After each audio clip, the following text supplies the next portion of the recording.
beings who were half human and half angel, would be called the Nephilim.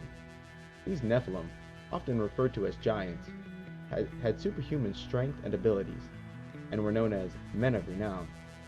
This early civilization, which included fallen angels, Nephilim, and humans, became increasingly wicked. After our wickedness reached a boiling point, God could no longer restrain his angry hand.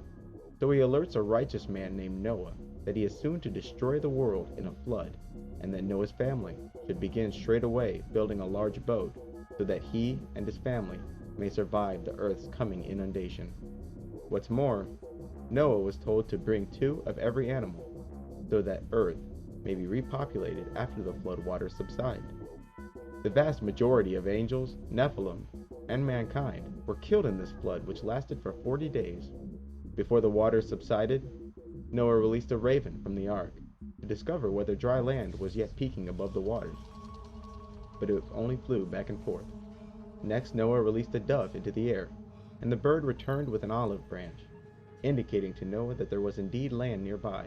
With the waters subsiding, the ark would come to rest on a mountain named Ararat. Noah, his family, and the animals exited the ark and once more began to replenish the earth. After the descendants of Noah successfully repopulate the earth, they again lose God's favor. Instead of dispersing and filling every quarter of the planet, they concentrate in a land called Babylonia. The king of Babylonia, Nimrod, endeavored to build a tower that could reach heaven. This is the famous Tower of Babel. God, who is enraged by Nimrod's presumption and arrogance, takes matters into his own hands by confusing the languages of Nimrod's workforce. The Babylonian kingdom is instantly cast into disorder as its inhabitants no longer speak a single language. This act of confusing the languages accomplished God's original intent for humanity, because it caused humanity to finally split up and occupy the whole earth, and, most importantly, not reach heaven. Although Bible stories are the most well known, especially in the West, they are not the first and they are not unique.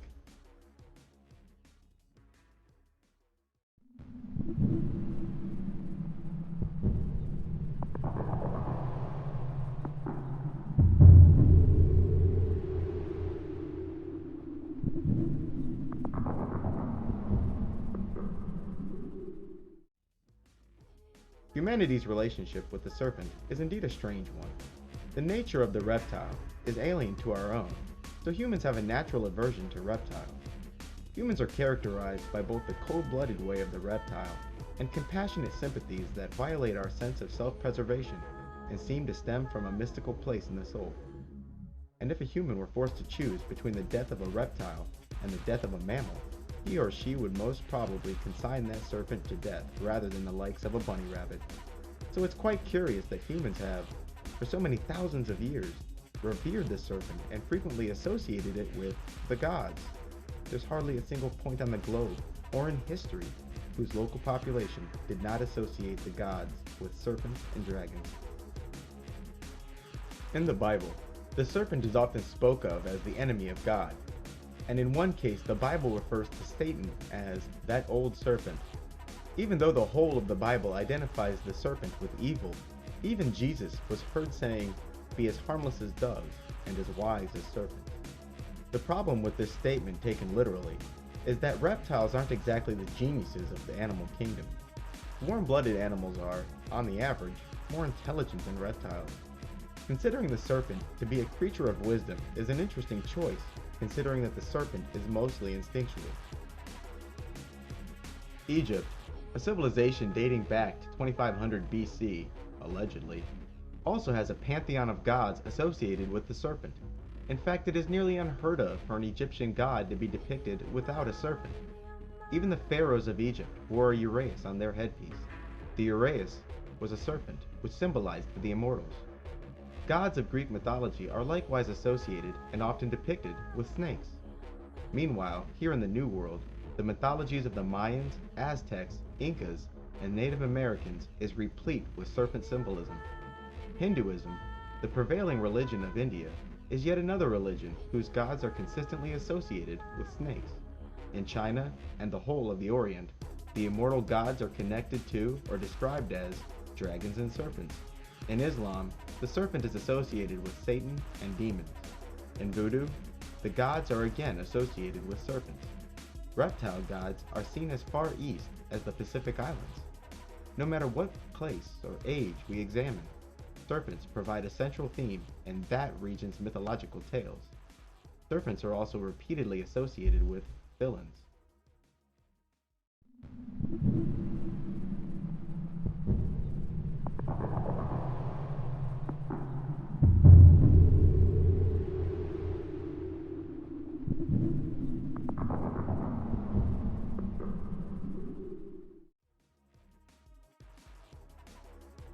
Even more frequently than the themes of serpentine gods is the theme of a global flood. The number of stories regarding a worldwide flood is incredible, and the similarities between the various tales of inundation are even more alarming. Most people who are even remotely familiar with Atlantis will know that it was consumed by a flood. In the Norse tradition of Sweden and Norway, a flood which poured forth from the bleeding god Ymir consumed the whole of humanity, save a man named Bergamir and his wife, who survived the flood using a hollowed-out tree trunk as a vessel. In the Sumerian Babylonian accounts, a man named Utnapishtim is warned by a god, Ea, that another god, Enlil, intends to flood the earth.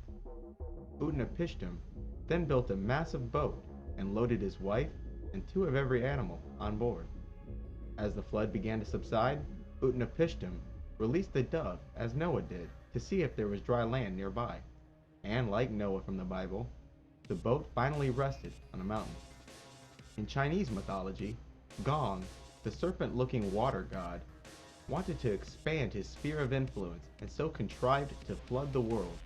Gong nearly succeeded but was stopped by the righteous god Zurong. In Greek mythology, Zeus is enraged by the evil mankind was partaking in, and so therefore plotted to destroy everything on earth in a great flood. But wily Prometheus warned a man named Deucalion, who builds a chest and survives the flood. In Persian mythology, the benevolent god Ahura Mazda tells a man named Yima that a terrible winter of frost and snow is upon him. Ahura Mazda commands Yima to build an underground enclosure to protect 2 of every creature and a small group of choice people. In Serbian legends, a rooster who acts as a messenger of God becomes increasingly ignored by decadent humanity.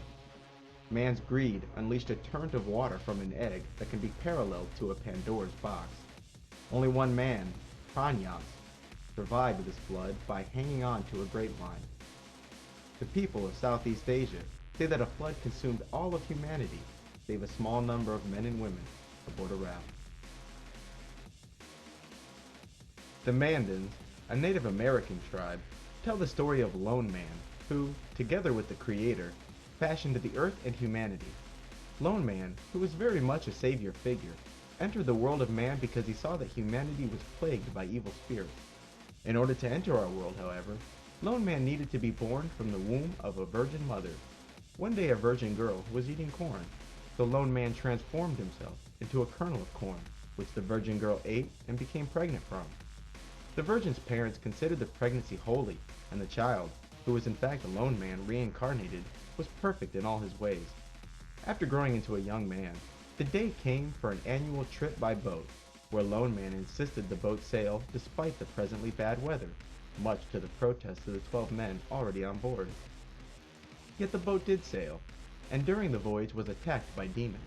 Lone Man made short work of these attacks, and when the boat was endangered by a whirlpool, Lone Man rose to his feet and reminded the whirlpool that it was he, Lone Man, that created the waters. The whirlpool promptly dissipated. One day, Lone Man arrived to an island, proclaiming that a flood was soon to destroy the earth, and that a fortress must be built at the center of the village.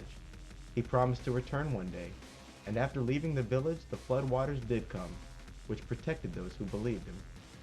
It's important to note that this tale of a chosen one who travels with 12 guys predates the arrival of Europeans to North America. In the African myth from the Mande people of Mali, an evil god named Pemba fell from heaven and was barred from returning because he stole male seeds from God.